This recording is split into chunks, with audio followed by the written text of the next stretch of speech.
fustige l'acte de terrorisme qui est intervenu à Porga le 1er décembre 2021 par des djihadistes et compatissent à la douleur des familles des disparus lors de la tournée du ministre de la Défense nationale en partance vers le nord du Bénin, toujours dans le cadre de ces attaques. C'est pour manifester leur proximité que les membres de la Fondation Malais Rossou ont réuni la presse ce mercredi 8 décembre pour se faire de la voix. Le secrétaire général de la Fondation sur le premier point de la conférence de presse. Concernant le premier point,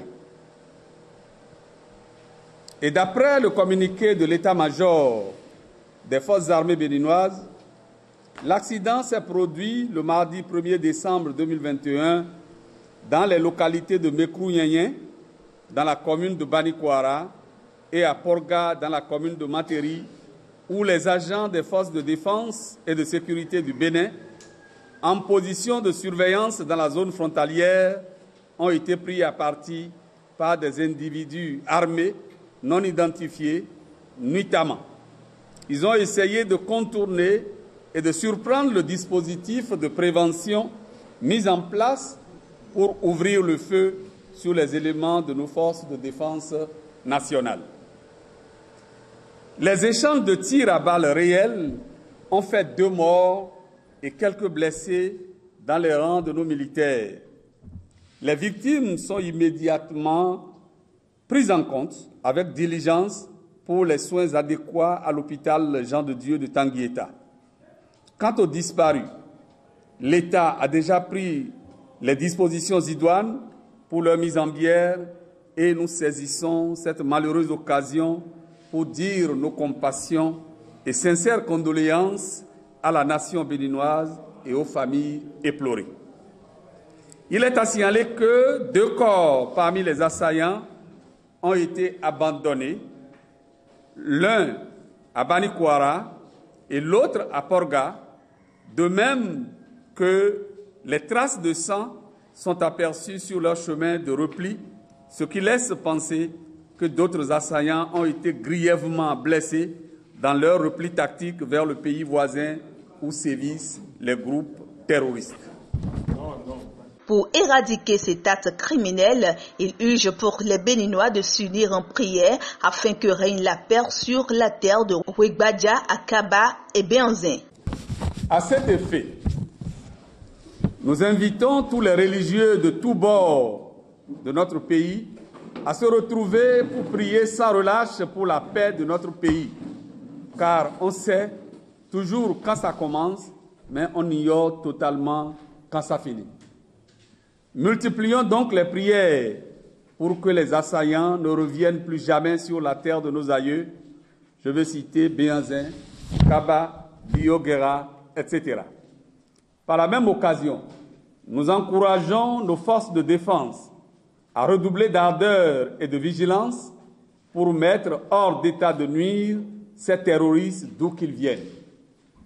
Nous profitons de ce temps de malaise pour remercier le chef de l'État pour son courage, sa détermination et sa capacité indubitable à sauvegarder l'honneur et le drapeau de notre pays.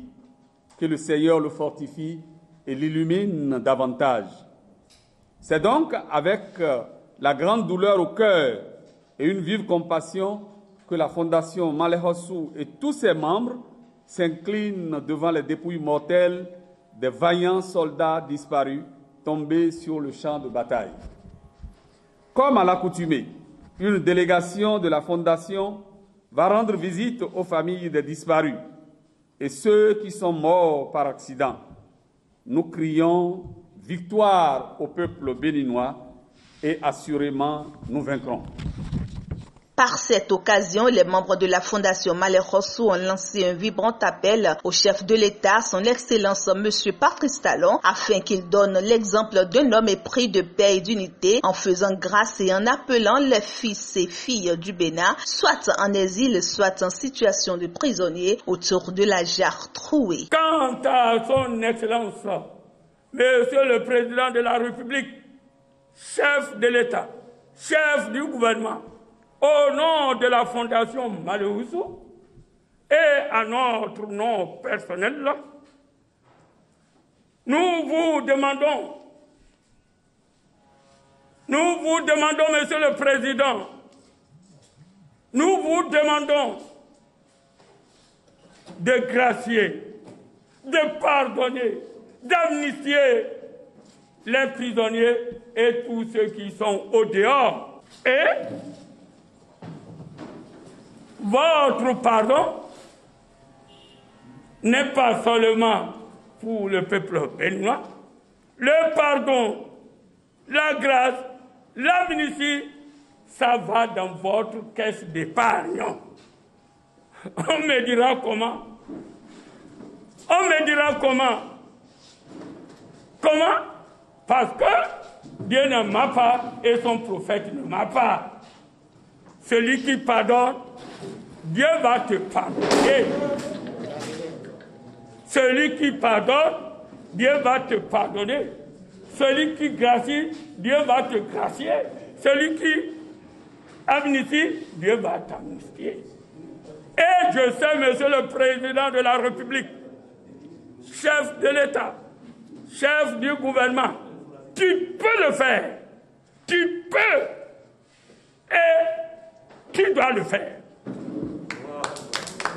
Oui, tu peux le faire. Tu dois le faire à cause, au nom de la réconciliation, de l'unité et de la cohésion nationale. Il va créer la surprise. Nous en sommes convaincus. Comme vous, nous sommes convaincus. Il fera la surprise en graciant, en apportant son amnistie à nos frères qui sont à l'extérieur, qui ont des problèmes avec la République dont il est le président. C'est là le sens même du mot. Il est le président d'une République avec laquelle nos frères ont des problèmes. Et il doit intervenir, mes chers journalistes. Le chef de l'État doit intervenir. Cher premier vice-président, soyez-en remerciés. Vous êtes de vrais imams, vous êtes des hommes véritablement sociaux, patriotes, républicains, et j'en passe. Je crois que tout est dit. Demain, nous nous reverrons encore. La vie est un calendrier. La vie est un calendrier. La vie est un calendrier. Je ne dirai pas plus. Cher honorable, que Dieu vous garde et bénisse la fondation Malheureux. Vous êtes de véritables malheureux. Ceux qui exploitent vos noms, le glorieux nom de Mahomet, le prophète, pour commettre des crimes, que ceux-là soient maudits. Amen. Que ceux-là soient maudits. Amen. Bénisse l'Éternel ceux qui crient au nom de la réconciliation, au nom de la paix dans notre pays. Et que Dieu nous garde. Pour le président de la Fondation Malheureux, Patrice Talon n'est mêlé ni de près ni de loin à ces situations qui touchent quelques membres de la partie opposante à sa gestion. Il sensibilise les Béninois sur les actes de citoyenneté, gage de la paix dans un pays.